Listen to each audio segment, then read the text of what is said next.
29 সংখ্যক আচাৰ প্ৰতিষ্ঠা দিৱস উদযাপন লগতে সংগতি ৰাখি কৃতি ছাত্ৰ ছাত্ৰীৰ বিশেষ অভিনন্দন অনুষ্ঠান।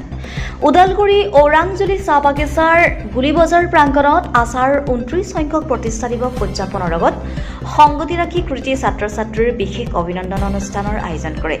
গৰুৱাঝাৰ আঞ্চলিক সমিতি আচাৰ উদ্যোগ তথা গৰুৱাঝাৰ আঞ্চলিক সমিতিৰ অন্তৰ্গত সমূহ প্ৰাথমিক আৰু স্থানীয় ৰাইজৰ সহযোগত এই অনুষ্ঠানটিত আয়োজন কৰে।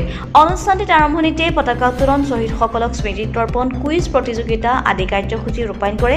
লগতে আবেলি 4 মান বজাত সাংস্কৃতিক শোভাযাত্ৰা বাহিৰ কৰে। সাংস্কৃতিক যাত্ৰাৰ উদ্বোধন কৰে নুনেই চেৰভাং সমষ্টিৰ বিশিষ্ট সমাজসেৱক বিজয় বৈশ্যই।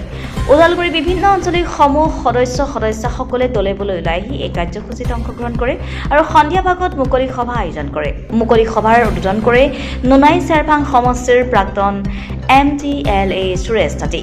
গৰুৱাঝাৰ আঞ্চলিক সমিতিৰ আচাৰ শিক্ষা ক্ষেত্ৰত বিশেষভাৱে গুৰুত্ব প্ৰদান কৰি লগতে ছাত্ৰ ছাত্ৰীসকলৰ শিক্ষাৰ ক্ষেত্ৰত কেনেধৰণৰ আগবঢ়াই লৈ যাব পাৰি তাৰ বাবে কাম কৰি আহিছে আৰু তাৰ লক্ষ্যৰে আজি কৃতি ছাত্ৰ ছাত্ৰীসকলক শুভেচ্ছা জ্ঞাপন কৰাৰ্থে বিশেষ অভিনন্দন অনুষ্ঠানৰ আয়োজন কৰে। আদিবাসীসকলৰ বিভিন্ন জ্বলন্ত সমস্যা আছে, সেই সমস্যাৰ ক্ষেত্ৰত মাত মাতি আহিছে আৰু এই অনুষ্ঠানটিৰ জৰিয়তে চৰকাৰক আহ্বান জনায় যে আদিবাসীসকলৰ যিসমূহ দাবী অতি শীঘ্ৰে পূৰণ কৰিব লাগে, অন্যথা বাধ্য হ'ব জংগী আন্দোলন কৰিবলৈ তেওঁলোক বাধ্য হ'ব বুলি হুংকাৰ দিয়ে। পানীৰ পৰা নবীন চবৰ ৰিপৰ্ট, অৰুণোদয় অসম।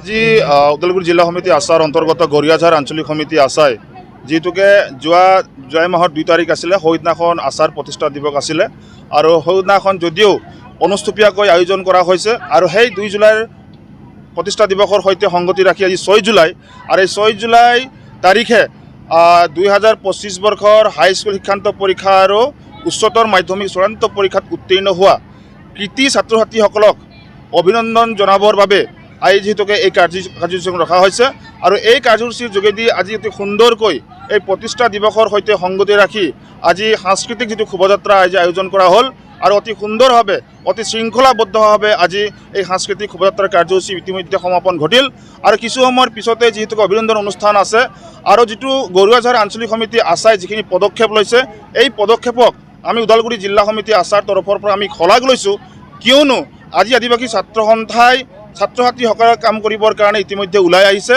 আৰু ছাত্ৰ ছাত্ৰীসকলৰ কাৰণে কাম কৰিবৰ কাৰণে একমাত্ৰ আদিবাসী ছাত্ৰ সন্থাই উদ্যোগ লৈছে আৰু কি ধৰণে শৈক্ষিক দিশটো আদিবাসী ছাত্ৰ সন্থাই ঠিক কৰিব লাগে আৰু আদিবাসী লোকসকলক কি ধৰণে জাগ্ৰত কৰিব লাগে যে শৈক্ষিক দিশত সেই কি ধৰণে আমি আগুৱাই যাব লাগে তাৰ কাৰণে আজি গৰুৱাঝাৰ আঞ্চলিকে যিখিনি পদক্ষেপ লৈছে তাৰ কাৰণে তেখেতসকলক আমি আন্তৰিক ধন্যবাদ জ্ঞাপন কৰিছোঁ। আৰু প্ৰতিষ্ঠা দিৱস যিহেতুকে আপোনালোকৰ জেগাই 29তম এয়া আচলতে আদিবাসী ছাত্ৰ সন্থাৰ প্ৰতিষ্ঠা দিৱস আৰু এই প্ৰতিষ্ঠা আদিবাসী ছাত্ৰ সন্থাক যি কেইগৰাকী মহান ব্যক্তিয়ে আজি আমাৰ আচাৰ প্ৰতিষ্ঠাপক সভাপতি জাষ্টিন লাকৰা দেৱ, লগতে বস্ক চেৰমাকো, আন্ধিৰাজ মাৰাণ্ডী, তাৰপিছতে আদিবাসী জাতীয় নায়ক প্ৰদীপ নাগ দেৱক আজি আমি শ্ৰদ্ধাৰে সকলোৱে সোঁৱৰিছোঁ আৰু আন্তৰিক শ্ৰদ্ধাঞ্জলি জ্ঞাপন কৰিছোঁ।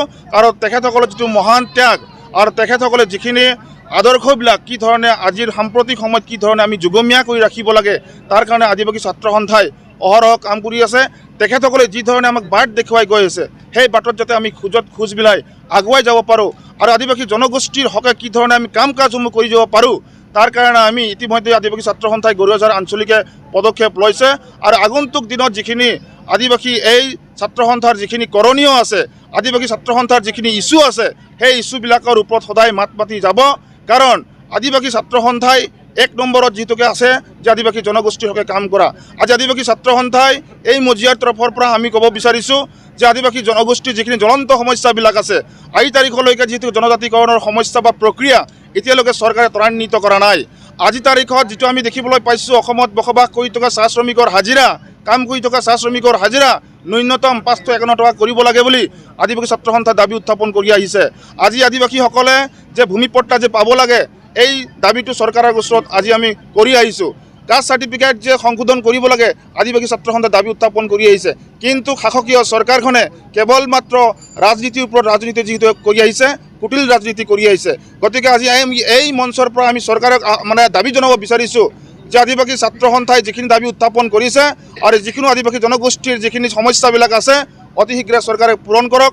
অন্যথাই বিটিআৰ যিটো নিৰ্বাচন আছে এই বিটিআৰ নিৰ্বাচনত কিন্তু শাসকীয় চৰকাৰে মুখ ঠেকাচা খাবৰ কাৰণে সাজু হৈ থাকক।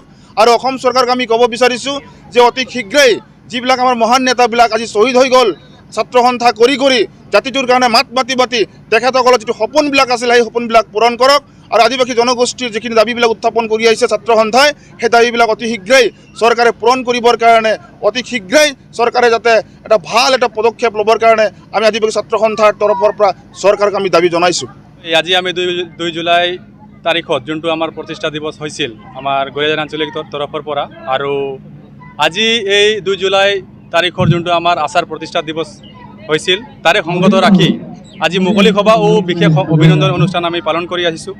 লগতে আজি পুৱাতে আমি 8টাত কাৰ্যসূচী লৈছিলোঁ। আমি আমাৰ গৰিয়াঝাৰ আঞ্চলিকৰ পতাকা উত্তোলন, অভ্যৰ্থনা সমিতিৰ পতাকা উত্তোলন তথা আমাৰ গৰিয়াঝাৰ আঞ্চলিকৰ অন্তৰ্গত থকা সমূহ আমাৰ পতাকা উত্তোলন হৈছে প্ৰাথমিক সমিতিবিলাকৰ। লগতে তাৰ পাছত আমাৰ কাৰ্যসূচী